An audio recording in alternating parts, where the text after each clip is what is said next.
c'est deux carrières différentes. Le journalisme et l'écriture romanesque, c'est vraiment deux choses différentes. Le journalisme, c'est plus la relation des faits, etc., que j'ai beaucoup aimé. J'ai fait du journalisme pendant 25 ans.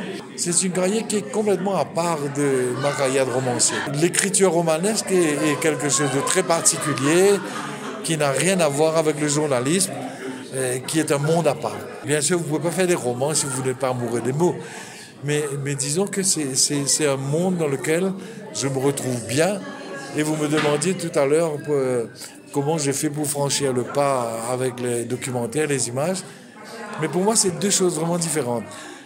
Quand je fais des documentaires, c'est pas un écrivain qui fait les documentaires, c'est le journaliste qui fait les documentaires. Le documentaire est un travail de journaliste.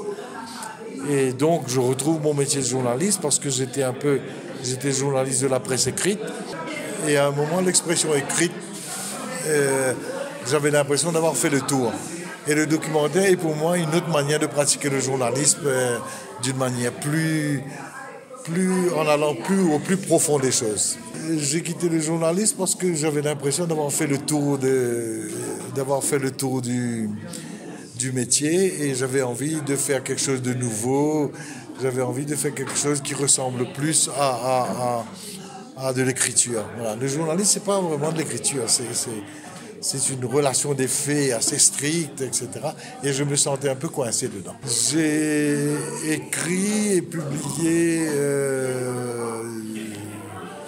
11 livres, dont 6 romans. Et j'ai fait 10 documentaires, des longs métrages. Pour la suite, là, je prépare un documentaire pour une télévision étrangère. C'est quel sujet ? Non, je ne vous parlerai pas du sujet parce que c'est pas encore signé, etc. Et puis, je suis en train de terminer un roman. Qui va être publié qui va sortir peut-être d'ici la fin de l'année en France. Alors, Alain, je l'ai connu comme journaliste. Hein? Et à l'époque, il était au Cernéen, donc c'était un journal assez spécial. Hein? Moi, j'étais à l'Express ensuite, il est venu au Mauricien. Ensuite, il a travaillé un bout de temps à l'Express chez moi. Il a fait le MAG, qui était une publication de la Sentinelle à l'époque.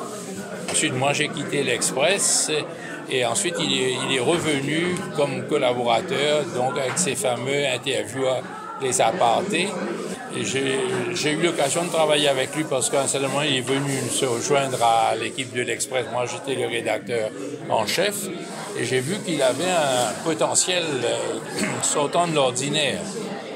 Il est capable d'interviewer au pied levé des personnalités comme Joël de René, où il vient de parler de Alain Cavada, etc., Jean-Marie Cavada. Donc, c'est quelqu'un qui a un potentiel, une culture générale, surtout y compris de son pays, et qui est capable qui a digéré cela, hein, qui a eu une maturation, il est capable d'en sortir. Il se trouve que je suis un petit peu fait partie des animateurs de ce centre culturel. Ça fait déjà 5 ou 6 ans que nous organisons ces soirées littéraires. Et nous avons eu le mois dernier, Finlay Salès. Donc cette fois-ci, c'était Alain Gordon-Gentil. Donc nous essayons de rapprocher un peu les écrivains avec les lecteurs, de donner l'occasion d'un échange.